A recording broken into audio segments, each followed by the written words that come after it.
Já paraste para pensar que quando pagamos aos nossos filhos para arrumar o quarto, podemos estar a sabotar o desenvolvimento da sua autonomia? Hoje vamos desafiar uma crença que muitos pais consideram inofensiva: pagar para educar. Será que o dinheiro ensina a responsabilidade ou condiciona o comportamento? E o que é que isso tem a ver com o futuro financeiro dos nossos filhos? Prepare-se para uma conversa profunda e reveladora com uma das maiores referências quando o assunto é educação emocional e parentalidade positiva. Vamos a isso?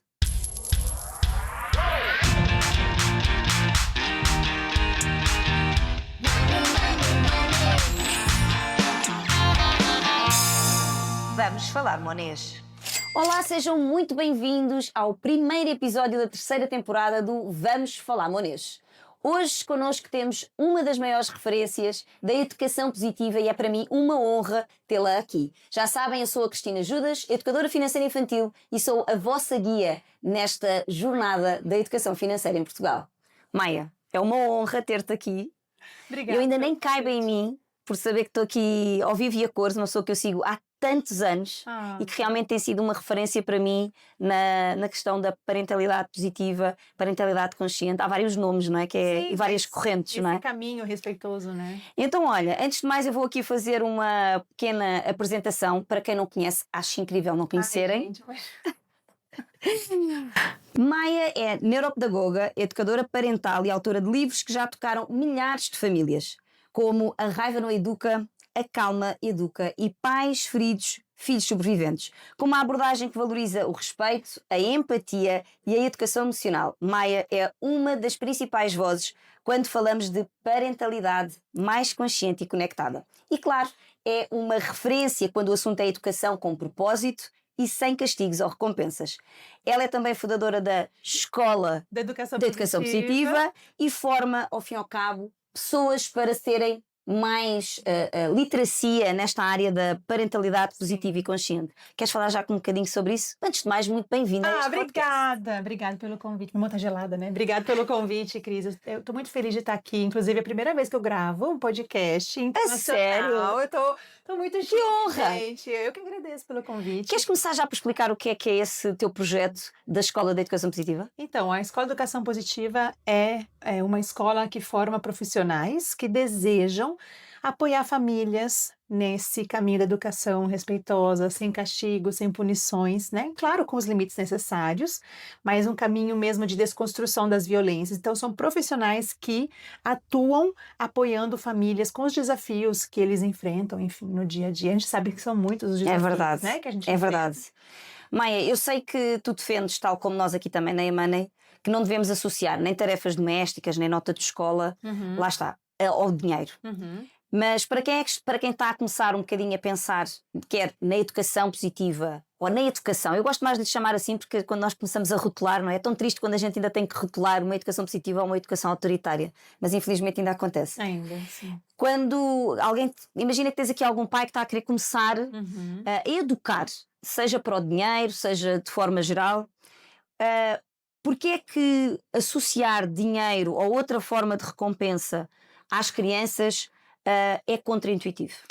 Quando a gente fala em recompensa, a gente está colocando o lugar de estímulo e de movimento no lugar externo, né? Então, o dinheiro, ele acaba sendo algo que desenvolve um ciclo de dependência para a ação acontecer, né? Então, se eu dou esse dinheiro para que ele limpe o próprio quarto, para que ele ajude com tarefas domésticas, a criança vai fazê-las apenas quando houver a recompensa do dinheiro, que é um adestramento. Acho que tem que ser muito claro para as pessoas que nós estamos adestrando quando nós usamos não só dinheiro, né, que eu acho que é o que você mais traz no teu trabalho, mas até mesmo esse adestramento pode vir até com o nosso amor, na verdade, Exato. né? Quando a gente trata nossos filhos bem, apenas quando a gente gosta do que eles fazem, quando a gente os trata mal, quando eles fazem alguma coisa que a gente, enfim, não gosta. Mas quando a gente quer estimular esse aprendizado do cuidado do doméstico, por exemplo,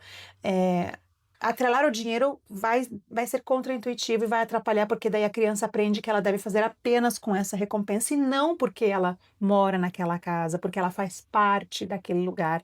Então, o que os pais precisam fazer é desenvolver deixa eu lembrar a palavra, um hábito interno e não externo, né? Que a criança desenvolva de dentro para fora a consciência da importância, da responsabilidade de estar apoiando as tarefas domésticas. E aí eu já estou até imaginando as pessoas falando, tudo bem, e como é que a gente E faz como é que a isso? gente faz isso? E já pegar ainda um ponto, tu falaste de uma coisa que é muito importante. E então, eu costumo dizer que quando a gente junta o dinheiro a esta situação, ainda estamos a criar uma mistura mais explosiva, não é?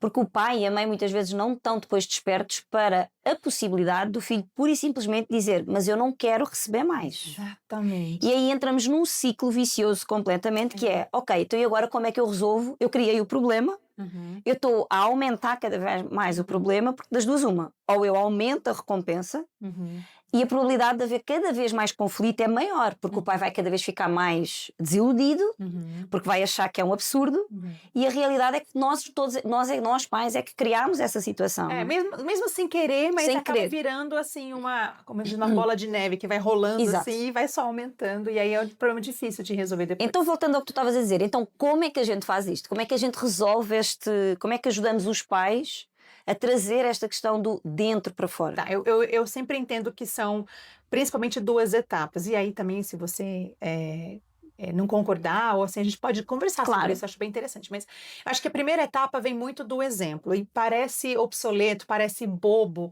mas as crianças aprendem muito, muito com o nosso exemplo. Eu costumo dizer que é uma verdade lá para Alice. Não, mas é verdade, porque veja só, eu lembro, assim, de quando eu comecei a estudar sobre tudo isso, como eu comecei a pensar assim, bom, se o exemplo é de fato aquilo que transmite aprendizado, eu comecei a pensar assim, eu vou começar a executar algumas das tarefas domésticas na presença dos meus filhos, porque eu sempre aproveitava para fazer tudo quando eles estavam na escola, e claro que não vai dar para fazer tudo só com as crianças, mas eu fazia tudo sem as crianças, então eles nunca nem me viam resolvendo coisas domésticas.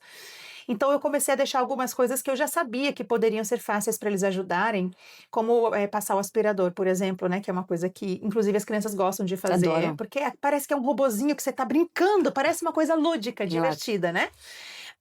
Então eu comecei primeiro a pensar assim, bom, o que eu posso começar a fazer com as crianças por perto e não resolver tudo apenas quando elas estão na escola. E a verdade é que dá para fazer um monte de coisa com as crianças por perto. Lavar as roupas a fazer com as crianças, estender Bom, aqui em Portugal se seca a roupa na máquina, né? Lá no Brasil a gente estende a roupa, então... Lá também facilita, né? Está sempre calor. Exato, então, aí tem essa questão cultural, mas aí a gente vai adaptando a realidade, né? Então, o estender da roupa, enfim, o passar pano nos móveis, o passar do aspirador, a arrumação das roupas que já estão limpas depois. Então, no começo, eu entendo que no começo da infância é muito esse exemplo que nós damos e também, eu acho que esse é um ponto importante, o quão flexíveis nós somos para as crianças fazerem do jeito que elas dão conta de fazer. Por quê? Quando elas são pequeninas, e não só apenas pequenas, até mesmo numa pré-adolescência, eles não vão conseguir executar a tarefa do jeito que a gente acha que tem que ser feito, né? E se eles forem passar um pano num móvel, vai ficar um cantinho com um pouquinho de poeira. E aí a gente tem que ser cuidadoso para a gente não cair naquela crítica pesada. Mas por que você não colocou... mas por que você não passou o aspirador? Eu já falei 1000 vezes que você tem que passar o aspirador. O que isso vai começar a gerar? Então também não vou fazer mais. Claro. Olha só o que isso gera. Quando eu vou limpar, mamãe, papai só olham aquilo que eu não dei conta de fazer. Olhar para a nódoa, não é? Aquela coisa que só tem foco na nódoa, né? Exatamente. E ao invés da gente valorizar o que a criança deu conta de fazer. E não que a gente não possa falar de um lugar amoroso, de um lugar acolhedor. Amorzinho, aqui o cantinho faltou da gente passar. Vamos passar aqui o pano no cantinho do móvel que faltou e pronto, né? A gente tem que parar de achar que criança já tem que saber fazer as coisas igual adultos fazem. Não é para pular etapas. Deixe ela fazer do jeito que ela dá conta de fazer, né? Conforme eles foram crescendo mais, eu tive conversas com eles que eu achei importantes, e muito dessa questão do time, né? Nós estamos todos juntos aqui na casa. E teve uma vez que eu falei com eles assim, amores, muitas das tarefas são os adultos que vão fazer, porque realmente são muitas as tarefas. Mas imaginem aqui que nós somos 4. Imagine que só eu faça tudo. Eu fico muito cansada fazendo tudo sozinha. O que vocês acham disso? Vocês acham que é justo que uma pessoa faça todas as coisas sozinhas? E eu não falei isso de um lugar de cobrança, né, para deixá-los constrangidos. Era uma conversa muito tranquila mesmo. E aí eles entenderam assim, né, como esse ajudar não é só para acontecer quando estamos com vontade. Não é que eu tenho vontade de lavar roupa todo dia. Não é que eu também tenho vontade de passar aspirando. Enfim, né? Não é que eu também faço porque eu acho divertido, eu faço porque eu preciso, porque a casa tem que estar organizada, porque a gente vive nela. Porque o sentido de comunidade também, não é? Exatamente. E aí eles entenderam assim que é muito respeitoso a gente ajudar, é muito responsável. Só que daí a gente entra numa outra questão que é como é que as crianças vão saber sobre algo que é respeitoso se eles não vivem essa realidade, não é? realidade na relação, né? Como é que você vai usar esse argumento do é respeitoso todos fazermos juntos se as crianças não se sentem respeitadas? Então, assim, a gente vai abrindo camadas e camadas, É verdade. né? Assim, eu trago muito isso também dentro da educação financeira, que é um bocadinho da gente nivelar as expectativas, não é? com certeza, né? E mesmo relativamente à questão das tarefas domésticas, também é muito isso, que é qual é a expectativa. A gente até pode, muitas vezes, quando abrimos este diálogo com eles, que é assim, olha, a mamãe está à espera que tu limpes este móvel, não tem que ficar perfeito, é como tu achas que vai ficar bem, a gente depois pode ver aqui se podemos melhorar, se não podemos melhorar. E a mesma coisa quando falamos, por exemplo, até do dinheiro. Qual é a expectativa que nós estamos a colocar em cima deles? Porque aí também ajuda muito, não é? Alivia, a carga fica muito mais leve, que é um bocadinho isso. Às vezes a gente não nivela, não temos esta preocupação de nivelar a expectativa para tudo, para né? tudo, não é? E a gente acaba se frustrando. Sim. E acabamos também por frustrar também muitas crianças, porque na realidade eles também não sabem o que é que nós esperamos deles, não é? E todo aprendizado leva tempo. Claro. É importante lembrar disso. E tu falaste de uma coisa que eu trago muito também, que eu acho muito interessante, que é a história de nós fazermos muitas coisas à frente dos nossos filhos e que o exemplo é tudo. E eu falo muitas vezes, às vezes tenho muitos pais que é assim, ele nem os dentes, eu farto de dizer para ele lavar os dentes e ele nunca vai lavar os dentes. E eu digo assim, mas vocês já experimentaram começar a lavar os dentes, os vossos dentes à frente da criança? É que é mágico, ao fim de pouco tempo eles dizem assim, uau, o pai e a mãe também lavam os dentes. E depois eles acham uma gracinha de lavar os dentes junto connosco, não é? E às vezes é muito isso, que é nós fazer em conjunto, também nos dá essa... Sim. Eu acho que lhes dá esta dimensão que é assim, o pai e a mãe também são humanos, também fazem coisas como nós, não é? Também erram como nós, porque às vezes a gente está a fazer coisas e, sei lá, estamos a cozinhar e deixamos cair o copo, derramamos qualquer coisa, não é? Não há aquela coisa, aquela dimensão de não, a mãe e o pai é tudo perfeito, não é? Não sentes muito isso? Sim, com certeza. Agora diz-me outra coisa, de onde é que vem esta ideia de que a criança precisa sempre de uma recompensa para colaborar? Eu acho que eu sei. É exato, por isso é que eu trago a pergunta. E qual é que é o impacto que isso tem na formação emocional da criança? A gente precisa fazer quase que uma viagem histórica aqui na psicologia, porque com o advento do behaviorismo, que é uma das vertentes da psicologia, o que acontece? Estamos falando aqui de uma vertente psicológica na qual começaram-se a estudar os efeitos de estímulos positivos e negativos no comportamento de animais. E levaram esse conhecimento para a espécie humana também e começaram a usar a torta direito. Né? Estamos a falar ainda do movimento de Pavlov, quando foi aquela... Skinner, Pavlov, exatamente. O Pavlov, eu acho que ele trouxe vários conhecimentos importantes, e não estou de forma nenhuma desmerecendo os aprendizados, eu estou trazendo uma crítica ética e moral a como nós usamos o conhecimento. Principalmente nas crianças, até porque a criança não consegue se defender de manipulação. Exatamente. Né? Então, esse que é o meu grande ponto. E aí começaram a usar isso em todas as áreas. Então agora, se eu quero um comportamento X da criança, é só eu colocar um estímulo aqui, ou de recompensa, ou de medo, enfim, algo positivo, ou algo negativo, e aí pronto, é igual 1 mais 1 igual a 2, eu vou ter esse resultado. Só que igual eu te falei, a gente não fez uma reflexão moral e ética de como isso compromete a criança. E não só isso.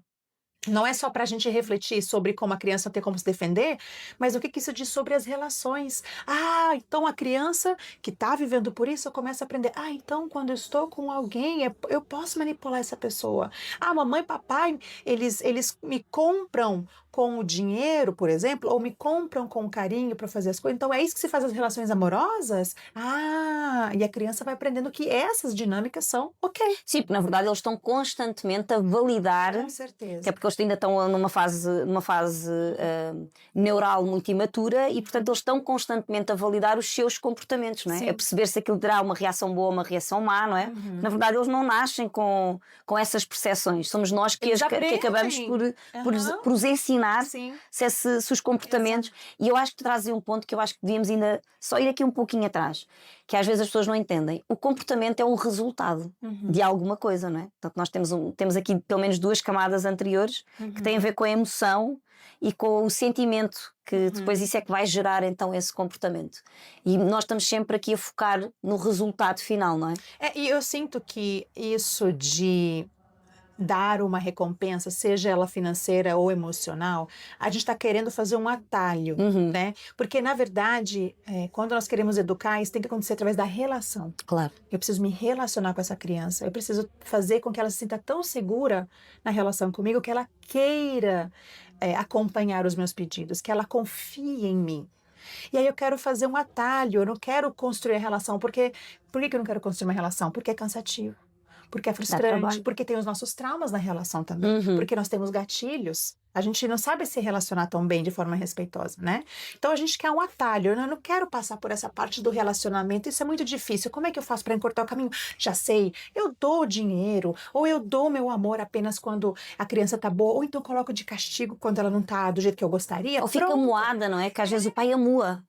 A não é? moada é o quê? A moada é quando fica assim, fica de birra. Ah, entendi. Não é? Quando fica de birra. Com a criança. Com a criança, não é? Ah, pronto. Eu gosto muito do episódio, tu contas isso muito, não é? Porque tu não começaste este trajeto da educação positiva com o teu primeiro filho logo assim à primeira, não foi? Não. Queres contar um bocadinho isso, como é que foi esse teu percurso? Posso contar. Então, assim, eu tive os meus filhos e eu não tinha conhecimento nenhum sobre educação positiva, parentalidade consciente, nada do tipo. Eu já era pedagoga, né? Ou seja, eu já era professora, mas a faculdade não me preparou para relação. Não me preparou para me relacionar de uma forma honesta e respeitosa. E aí eu fui começando a perceber as minhas violências com as crianças, né? E as minhas violências, eu digo, a forma como eu me irritava com muita facilidade, a forma como eu explodia com muita frequência, a forma como era um ciclo vicioso. Todos os dias eu acordava, porque hoje vai ser um dia bom. Dava meia hora, já tinha tido primeira birra, primeira briga, primeiro grito, aí depois me arrependia, aí depois eu começava. Então era insuportável esse ciclo que eu estava vivendo. E aí eu precisava mesmo de um caminho alternativo, e daí começou esse contato com a educação positiva. E chegou uma hora que eu quis espalhar isso para as pessoas. Então, assim, resumindo, super rápido, foi esse o caminho, né? Mas eu não... A vida deles no começo não foi permeada pelo respeito, muito pelo contrário, né? Meus filhos tinham medo de mim. Tinham muito medo de mim. Eu já te ouvi falar disso e é muito incrível, porque acho que é importante as pessoas também perceberem que é assim. É possível a gente, mesmo não tendo tido esta educação, nós quebrarmos este ciclo e alterar toda a forma como nós nos relacionamos com os nossos filhos e educamos os nossos filhos. Eu acho que é preciso as pessoas terem essa consciência, né? Porque muitas vezes quando eu trago isto da educação positiva, da educação cogital, isso é muito bonito. Mas quando eu tenho horário, não sei o quê, para sair de manhã e tenho coisas para fazer, como se fosse uma coisa que é feita só para quando nós temos tempo e está tudo ok. Assim, o que eu gosto de falar quando as pessoas trazem isso a gente não vai começar a fazer essa mudança na hora do estresse. Claro. Sabe, não é para você olhar para a educação positiva como algo que você vai lembrar só na hora do estresse. No dia que você tem tempo, você está tentando? No dia que no domingo que você não está trabalhando, tá? Que você tem um pouco mais de flexibilidade, você tenta estar mais disponível? Você tenta acolher o choro do seu filho com mais disponibilidade? Ou a correria é uma desculpa para a gente nunca acolher a nossa criança, né? Então, assim, lidar com uma birra no meio do shopping, isso daí é nível hard, gente. Não adianta querer começar aqui. A gente vai começar aqui. E em casa. Exatamente, em casa, com os pequenos desafios. E a gente vai desenvolver resiliência. Igual a academia, que fala academia também para treinar os músculos. Então, a gente não vai para academia e já pega 200 quilos para fazer um agachamento. Quer dizer, 200 quilos, né? Sei lá, 100 quilos, né? A gente não começa assim. A gente começa pegando o próprio peso do corpo e faz alguns agachamentos e já vai ficar com as pernas doloridas no dia seguinte. Então, não vamos focar, porque tem hora para sair, tem que correr. Nessa hora, se você nunca treinou mais leve antes, não adianta que nessa hora também faz assim. Começa com os pequenos desafios. Eu acho interessante as pessoas falarem assim, porque na teoria é lindo, gente. O Exatamente. trabalho que dá para a gente regular as nossas emoções. É porque o trabalho é muito mais connosco, não é? Com certeza, é sobre a gente. Exatamente. Né? É sobre a gente. Na verdade, a gente está ao fim e ao cabo a ressignificar todos os nossos traumas, não é? Com certeza. Porque obviamente a gente tem aquilo que tu falavas, não é? A gente temos todos uns gatilhos. E normalmente foram os gatilhos que também nos imprimiram a nós, não é? Com certeza. Que é, já não tenho paciência para ouvir uma birra, cala-te, estás a chorar porquê? Não é? E a gente repete este ciclo sem nunca parar para dizer assim, é óbvio, eu própria dizia assim, há dias em que eu estou estourada, digo assim, sim. não adianta, Cristina, isto vai ter que acontecer, vai dar uma volta, costumo dizer assim, vai até à cozinha, respira, conta até 10, não vai adiantar, é mais sobre ti do que sobre eles. Não é? Exatamente, sim. É sobre os adultos mesmo. Um dos teus focos é ajudar os pais a abandonarem, lá está, os gritos, os castigos, as chantagens. Como é que essa mudança de mentalidade pode realmente influenciar a forma como falamos de dinheiro, por exemplo, e até mesmo limites com as crianças? Bom, eu entendo assim, que para poder falar sobre algo como dinheiro, primeiro precisa ter uma base de muita confiança e de segurança, né? Para a criança querer falar sobre isso, para a criança escutar, para a criança ter interesse, né?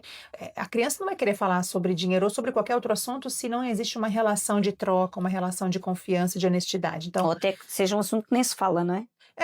então, qualquer assunto, né? Eu sinto que precisa ter primeiro essa base, né? E sobre a questão dos limites, inclusive o workshop hoje vai ser sobre isso, né? Colocar limites não é difícil. É muito simples, na verdade. O difícil é que a gente não dá conta da reação da criança ao limite que a gente coloca. Esse que é o grande X da questão. Então, quando a gente fala que limites são difíceis, é difícil por causa de nós, não é por causa da criança. Né? A criança, ela tem todo o direito de se indignar com alguma coisa, de não gostar de algum limite colocado. A gente não precisa consertar o que ela sente. Mas a gente quer que a criança seja boazinha e aceite tudo de primeira. A gente quer, na verdade, muitas vezes um animal doméstico. Eu brinco com isso, não é? Que a gente não quer ter filho, a gente quer um nenuco. A gente quer um nenuco que liga e desliga quando dá jeito. Pronto. Não é? Eu gostei, é isso. E é muito injusto a gente esperar isso dos nossos filhos, porque você tem um parceiro, uma parceira, vocês são casados? Não, estamos juntos, mas não somos casados. Exatamente, é isso, estão juntos. Você acharia razoável que o teu parceiro, é um parceiro? Que ele chegasse para você e falasse, Cris, agora aqui a comida. Agora, Cris, agora eu tô falando com você. Cris, por que não tá pronto ainda? A gente nunca aceitaria isso. Seria uma coisa que a gente poderia chamar de relacionamento tóxico. Tóxico, exatamente. Mas com as crianças é educação. A gente falar desse jeito é educar, não tem sentido. Não, e pior, porque dizem que isso é colocar os limites, não é? Porque as ser pessoas grosso, ser estúpido. Porque as pessoas confundem, não é? A autoridade com limites. Exatamente. Eu acho que é muito isso. Eu acho que isso vem um pouco da nossa criação. Da nossa criação, né? exatamente. E assim, eu não estou apontando o dedo para os nossos pais, porque a gente eles fizeram o melhor que podiam, né? É uma época totalmente diferente. Que bom que a gente pode agora discordar e pensar e questionar isso. Que ótimo, né? Mas a autoridade é muito confundida com esse lugar de preciso engrossar a voz, eu preciso fechar a cara, eu preciso colocar medo, e quanto mais rápido essa criança reage, melhor eu coloquei o limite. Gente, colocar o limite bem colocado não é sobre como essa criança reage, é sobre a tua e a minha e a nossa reação. E esse é um ponto que eu acho muito interessante, que às vezes as pessoas não conseguem perceber, é a consequência disso no futuro, não é? Eu trago muito isso no futuro, que eu digo assim, quer dizer, nós queremos filhos domesticados, não é? Filhos que nós mandamos, eles obedecem, porque na prática é isto, mas depois nós queremos que estes mesmos filhos sejam CEOs da empresa, sejam líderes, tenham pensamento crítico, não procurem validação externa, e a gente não percebe que todo este caminho não é possível ser feito quando nós, em criança, não demos liberdade de escolha, não demos a opção da criança poder discordar do que é que a gente não está a dizer que o facto de elas discordarem, que vai ser como elas querem. Elas podem por simplesmente dizer assim, eu não concordo. Ok, filha, não concordas, mas vai ter que ser assim. Está tudo bem. O que eu costumo dizer é assim, há coisas que os meus filhos podem decidir, há outras que eles não podem decidir. Agora, eles têm o direito de não concordar com aquilo que eu estou a dizer que a gente vai ter que fazer, ou ter que ir, ou whatever. Mas na verdade, eu acho que as pessoas precisam de perceber no futuro, quais são as consequências que isto vai ter na vida dos vossos filhos? E depois andamos todos a correr, não é? No corporativo é pensamento crítico, autoliderança, a gestão de tempo, e depois vem muita história, infelizmente, ainda bem que acontece hoje em dia, mas que era evitável, a história do autoconhecimento, do autodesenvolvimento, e acabamos todos por chocarmos que é assim, caramba, isto vem tudo lá da criança atrás, não é? Exatamente, né? Eu acho que uma das consequências mais palpáveis, assim, que muitos de nós temos é, por exemplo, a forma como nós nos autodepreciamos, né? Como a gente sempre sente que não é bom o suficiente, não fui uma boa mãe, não fui uma boa mulher, né? Não fui boa o suficiente no meu trabalho, não fui boa o suficiente na casa. Não fui... Essa sensação de autoinsuficiência não vem do nada. Nenhuma criança nasce com essa sensação. A gente aprende a ser assim. E vem justamente dessa relação, porque quando, veja só, a criança desenvolve o seu senso de valor a partir da forma como ela é tratada. O raciocínio é assim. Eu sou a criança. Mamãe me trata com respeito, papai me trata com respeito, com amorosidade, com acolhimento. Ah, então é isso que eu mereço. Ah, ok. Papai grita, mamãe bate, papai castiga, mamãe se afasta. Ah, é isso que eu mereço. Ok. Então a criança entende que o que ela merece é o que ela está recebendo de fato. E ela vai medir o valor que ela tem com base no que ela recebe. Exato. E aí a gente entra num monte de relacionamentos duvidosos na vida adulta e a gente fica, mas por que eu fico caindo nessas relações? Porque é o que a gente estava acostumado a receber. É a história de repetir o padrão, não é? Com certeza. E não é que a gente faz isso porque a gente queira, a gente nem percebe os sinais, a gente não percebe que a gente está dessensibilizado pelas experiências lá atrás, né? Até o dinheiro. Exatamente. Não vai percebendo quando vai saindo, vai saindo, vai saindo. Ah, não, porque eu consigo gerenciar. Peraí, qual é a tua história com dinheiro lá atrás? É verdade. Começa a desconfiar de você mesma, né? E até mesmo aquelas pessoas que têm muita capacidade de gerar dinheiro, mas têm uma má relação com o dinheiro, ele parece que foge sempre, não é? E apareceu uma despesa inesperada, mas as pessoas não percebem que acabam por se colocar de alguma forma nessa posição que os leva a que isso aconteça, não é? Maia, estamos mesmo quase a chegar, mas eu queria aqui, até fazer aqui um pequeno spoiler do que tu vais entregar hoje à tarde, portanto sem fazer spoiler. Claro. Só assim uma coisa muito prática, que tipo de práticas diárias é que tu recomendarias para quem está a querer começar maravilhoso. Agora a descobrir a educação positiva? O que é que tu recomendarias? Tá, eu gosto de pensar que nós todos viemos de infâncias turbulentas. Claro que nós tivemos experiências boas, mas nós também tivemos muitas experiências que deixaram marcas, né? Então não dá pra gente achar que a gente consegue educar pela intuição, porque a nossa intuição tá marcada, tá defasada por essas experiências. Então o que a gente tem que fazer quando a gente não tem conhecimento suficiente? A gente tem que ir atrás de conhecimento, a gente tem que estudar. Então, uma ótima coisa é escutar podcasts, por exemplo, né? Então, assim, você tá dirigindo, você tá trabalhando assim, né? Talvez você tá em casa. Ouça podcasts com conteúdos sobre educação positiva, sobre parentalidade positiva, para isso ir entrando cada vez mais em você. Leia livros sobre esse assunto. Faça uma imersão você e se proponha a estudar todos os dias um pouco. Porque isso vai ajudar. Tem um ditado no Brasil que é: água mole em pedra dura, tanto bate até que fura. Exato. Então aqui também tem. E é isso, sabe? Você vai escutando, e aquilo vai moldando você. Então o caminho do estudo é um caminho maravilhoso e você está ajudando já, por exemplo, com o trabalho que você está fazendo, apoiando famílias, né? E Benjamin Franklin já falava nisso, né? Eu, trazendo agora um bocadinho para o dinheiro, Benjamin Franklin, presidente dos Estados Unidos, ele dizia que o conhecimento, o maior ativo paga mais juros é o conhecimento. Pronto, exato.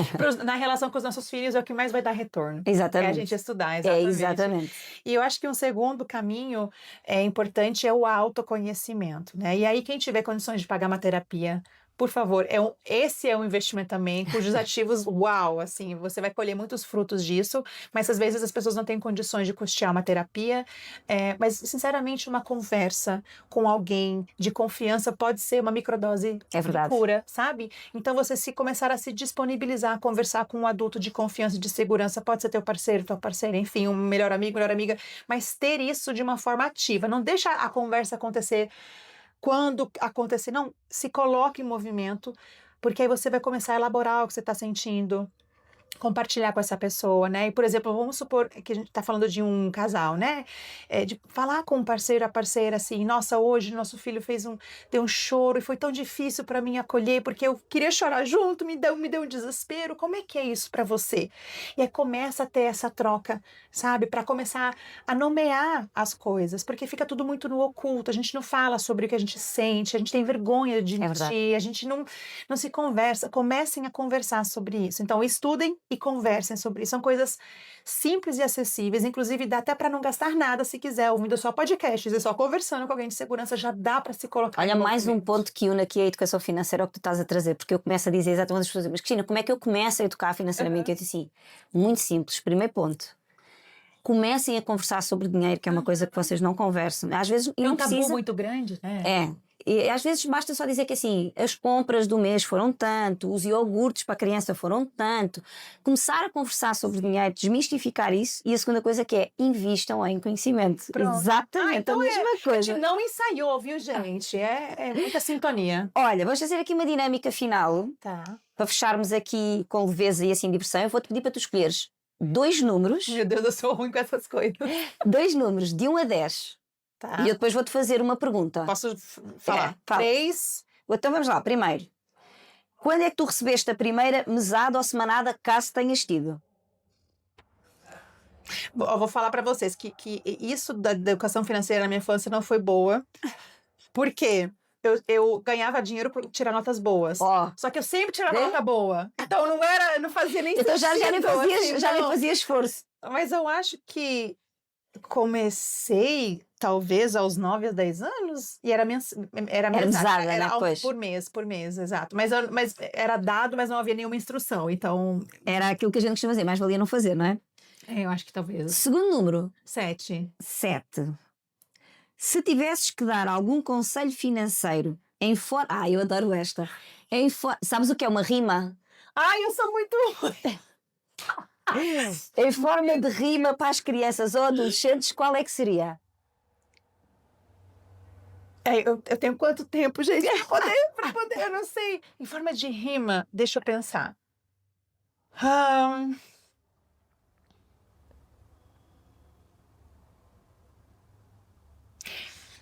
Ao invés de você ir logo e gastar, pare um pouco e comece a pensar. Adorei. Será que eu preciso mesmo disso? Ou posso guardar o dinheiro e fazer um compromisso? Excelente, excelente, excelente. Adorei. Eu acho que foi a melhor rima que nós já tivemos. Meu Deus, que honra! Foi, a sério que eu acho que foi, porque acho que a maioria das pessoas é assim, não posso trocar por uma frase ou qualquer coisa assim. Maia, mais uma vez foi um gosto ter-te aqui. Obrigada. É realmente uma honra.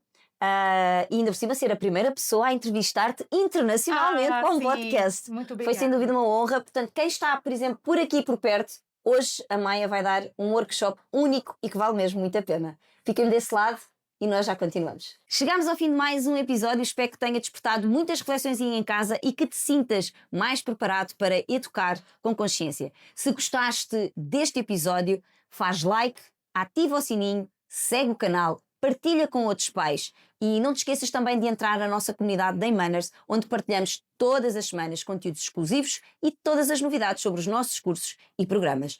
Até lá, fica ligado, começa hoje mesmo a construir um futuro de prosperidade dentro da tua casa e da tua família. Até lá!